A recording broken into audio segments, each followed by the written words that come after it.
Ngunit hindi lahat ng sundalo ng Battle of Yultong sa mga libro ng kasaysayan na lang makikita.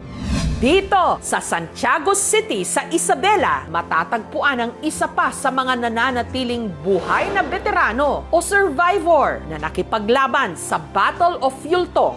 Walang iba kundi ang 94 anyos na ngayong si Lieutenant Bonifacio Talde. Punta ako sa Campo Ginaldo. Nirekomendar nila akong maging janitor doon sa opisina ng Chief of Staff. Hindi ako matanggap. Kalaunan, nagbukas daw ang oportunidad para sa kanya nung nagkaroon ng malawakang recruitment noon para mag-train na mga sundalo na ipapadala sa South Korea. 1 month after nung pumutok ang gera sa South Korea, nanghingi agad ng rescue ang South Korea sa United Nations at ang unang rumisponde actually ay Pilipinas. Noon niya na ipamalas ang kanyang galing sa sharpshooting. Nagtaka sila kung bakit sa target. Yung 10 bala na yun, siyam ang nakakatama ko sa kawan, sa bullseye. Nano nila ako mag-training na magkuha ng machine gun. Hanggang ang pulutong daw ni na Lieutenant Talde, naging frontliner sa Battle of Yultong. Ayun ang pinakamahirap na laban namin. Yung nagputukan mula ng alas 7 ng gabi hanggang umaga, maghapon. Na maraming namatay. Mag-counter attack kami, initsahan kami ng mga granada. Kailangan malaman nila na Pilipino ay lumalaban sa katotohanan. Ang kalaban dahil parang nanghina rin sila, nag-withdraw rin sila. Gayunman, si Lieutenant Talde parang may himig ng pagtatampo. Alam nila nga Korean veteran ako, kaya hindi ako nagkukwento yung mga nadaanan ko.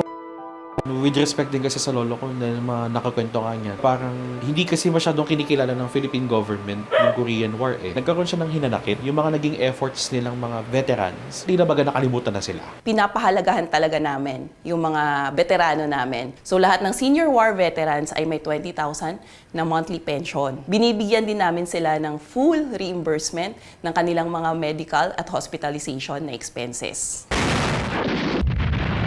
Samantala, bilang pag-alala sa mga Pilipinong sundalong lumaban sa Battle of Yultong, pinatayuan sila ng iba't ibang mga monumento, hindi lang sa Pilipinas, pati na sa South Korea. At ang ilan sa mga naiwang personal na gamit ng mga sundalo, inipon at idinisplay sa museum na ito sa Taguig City. Sabi nga nila, ang Korean War is forgotten war. Even the Allied forces or the other UN countries, ganun yung terminology na inilabas. Malaking bagay yung sapagkat educate na share natin sa kabataan ang partisipasyon ng Pilipinas during the Korean War. This is one way of yung ating bilateral relationship, Philippines and Korea, maging malakas. Mahalaga din ito na pagpapakita na global, no? Mga Pilipino na talagang kahit nagre-recover tayo internally na in times of war, handa din tayong magbigay tulong, hindi man pinansyal, subalit suporta.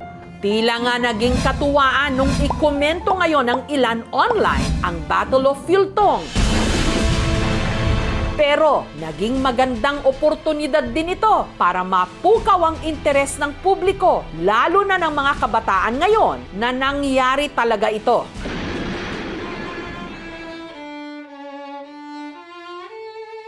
At sa digmaang yon, naipakita ang kagitingan ng mga veteranong sundalong Pilipino.